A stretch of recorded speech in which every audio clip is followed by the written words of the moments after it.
नमस्कार, मैं प्रदीप कुमार। स्वागत है जनसेवा टीवी पर। आज मैं पहुंचा हूं पिहोवा ब्लॉक के गांव इशाक।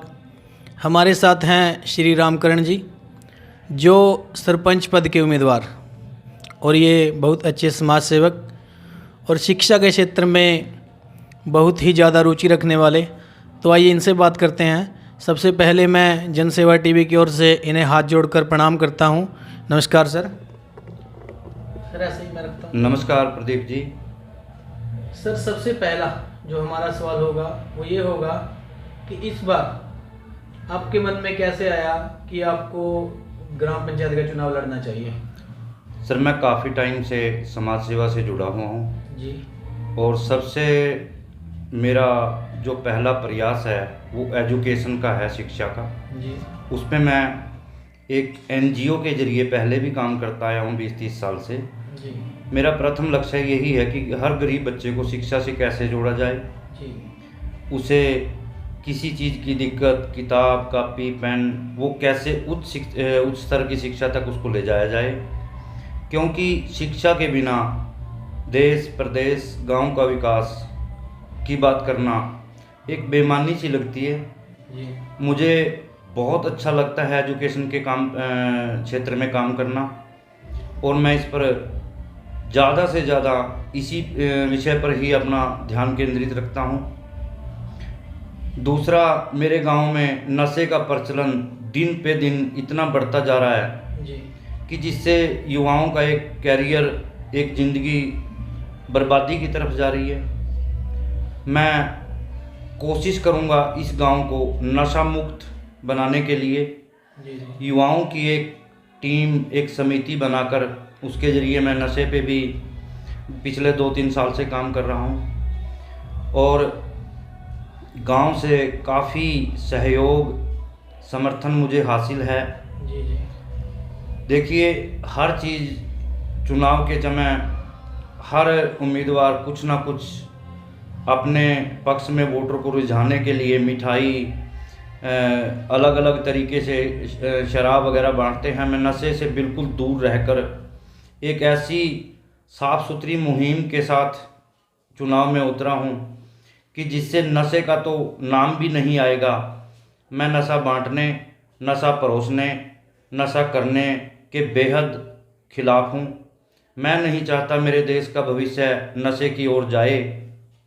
मेरे हरियाणा प्रदेश का, मेरे गांव का जो युवा वर्ग है वो नशे से दूर रहे और देश की तरक्की, गांव की तरक्की, प्रदेश की खुशहाली के लिए काम करे।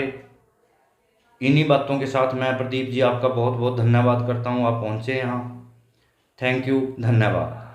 सर एक सवाल और था जी कि जैसे इलेक्शन के टाइम जी जो कैंडिडेट होते हैं, उम्मीदवार होते हैं, वो शराब पिलाते हैं और भी कई तरह की चीज़ें। आपको लगता है कि बिना शराब पिलाए, बिना उनकी सेवा किए जी वोटें मिल सकती हैं? सर 100% मिल सकती हैं, 100% मिल सकती हैं।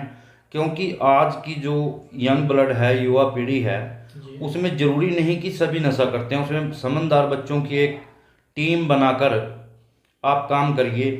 खासकर महिलाओं, बहन बेटियों से आप नशे के खिलाफ एक जो मुहिम चलाई है उसको, उनको जोड़िए। क्योंकि नशा ना तो परिवार के लिए सही है और ना देश के लिए। जी जी नशा नाश की जड़ है।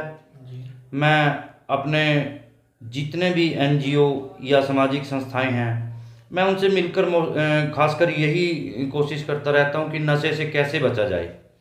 ये मैं इस बात का बिल्कुल भी समर्थन नहीं करता जी कि शराब या किसी प्रकार का नशा बांटकर या परोसकर ही वोट ली जा सकती है। आप सच्चे मुद्दों पर, अच्छे मुद्दों पर काम करिए, आपको वोट मिलेगी और जनता आपको चुनेगी।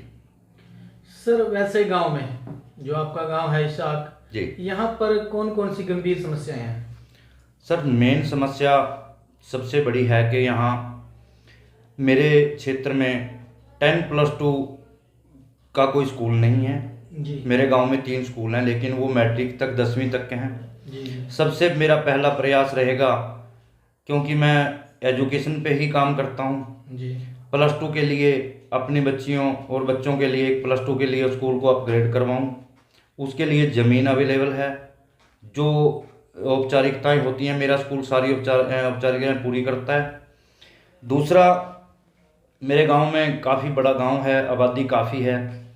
कचरा प्रबंधन के लिए जी महिलाओं को, जो गांव के बीच में रहती हैं, उनको कचरा या कूड़ा जो गांव में होता है, राख वगैरह, उसको डालने के लिए 1-1.5 किलोमीटर तक चल के जाना पड़ता है। जी जी उसके लिए एक ट्रॉली या डंपर, जिससे गांव से कचरा, गीला और सूखा कचरा अलग अलग से इकट्ठा करके, जो गीला कचरा है जिसमें गोबर, राख चूल्हे की, उसको एक खाद में कन्वर्ट कर दिया जाए, और सूखे कचरे से जो गत्ता कापी है वो निकाल के एक उसको आमदन का जरिया बनाया जाए, क्योंकि कचरे से आमदनी संभव है अगर उसमें आपकी रुचि है तो।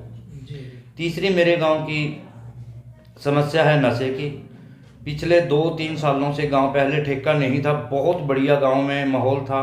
अब गांव में एक शराब का ठेका कुछ गांव के लोगों के साथ मिली भगत करके रख दिया गया, और वो गांव की बिल्कुल आबादी के पास लाल डोरे में, जी लाल डोरे से सिर्फ 10 मीटर की दूरी पे है, जहां आसपास में घर हैं, गोगा मेडी मंदिर है। जी मैं चाहूँगा प्रशासन के साथ मिलकर उसे गांव से दूर करवाया जाए।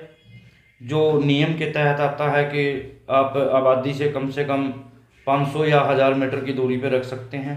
जी मुख्य समस्याएं 3-4 और भी हैं, उन पे भी चाहूँगा कि हर समस्या पे मैं प्रयास करूं। बेटियों की शिक्षा पे मैं विशेष ध्यान रखता हूं। मेरे गांव से अच्छी कई बेटियां अच्छी खेल में भी आई हैं, और अभी 2-3 गांव में, जो हमारा 30-2 का चुनाव था, मेरे गांव की 2 बेटियां 2 गांव में सोथा और एक गांव में सरपंच बनी हैं, जो अभी जस्ट 2-4 साल पहले उनकी शादी हुई थी। आपके माध्यम से मैं यही कहूँगा, बेशक एक रोटी कम खाएं, पर बेटियों को ज़रूर पढ़ाएं, क्योंकि एक बेटी अगर पढ़ेगी वो 2 गांव का नाम रोशन करेगी, अपने ससुराल का और एक मायके का। सर, जैसे कि सरकार ने एक स्कीम चलाई जिसमें हर गांव में एक लाइब्रेरी बनाई गई है। जी। आपके गांव हिसाब में लाइब्रेरी बनाई गई है? नहीं सर। तो उसके लिए आप क्या काम करोगे? मेरे पास लाइब्रेरी का काफ़ी एक्सपीरियंस है, और मैंने अपनी कुरुक्षेत्र में एक संस्था है, कश्यप राजपूत सभा धर्मशाला, उसमें एक लाइब्रेरी का अवलोकन किया है, क्योंकि मैं कश्यप समाज से ही आता हूँ। जी जी मैंने अपने गांव में, मेरे गांव में 5 धर्मशालाएं हैं जो बिल्कुल खाली पड़ी रहती हैं। जी वो कभी कभार ही यूज़ होती हैं, इलेक्शन के टाइम में या फिर बारात शादी समारोह में। एक धर्मशाला को, कश्यप धर्मशाला को, मैं चाहता हूँ कि एक लाइब्रेरी में ही परिवर्तित कर दिया जाएगा, क्योंकि शिक्षा ही आपको ऊपर उठाएगी, आपके स्तर को उठाएगी। बच्चे वहाँ बैठेंगे, पढ़ेंगे। अगर बच्चे लाइब्रेरी में बैठेंगे तो वो सामाजिक बुराइयों से दूर रहेंगे, वो ताश की तरफ नहीं जाएंगे, गलत कार्य की तरफ नहीं जाएंगे।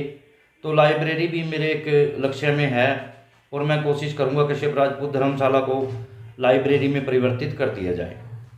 और सर, अगर मैं बात करूं निम्न वर्ग की, जो निम्न वर्ग की मुख्य समस्या होती है वो है मकान की। जी। जैसे मकान बनाने के लिए सरकार कुछ सुविधाएं देती है जी। उनके बारे में आपके क्या विचार हैं? देखिए, अभी हाल ही में जो भाजपा सरकार है, मेरे गांव में काफ़ी टाइम से प्रधानमंत्री आवास योजना के तहत कोई ज़्यादा काम नहीं हुआ। जी। वो प्रशासनिक कारण रहे या कोरोना काल का दौर रहा, उसमें 3-4 साल से अभी कोई किसी के लिए प्रधानमंत्री आवास योजना के तहत कोई पात्र लाभान्वित नहीं हुआ।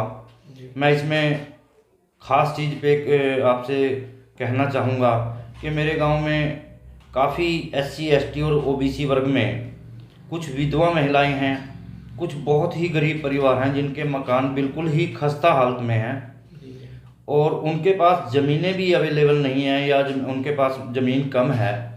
हमारे गांव में हमारे पास पंचायती ज़मीन काफ़ी मात्रा में है। जी।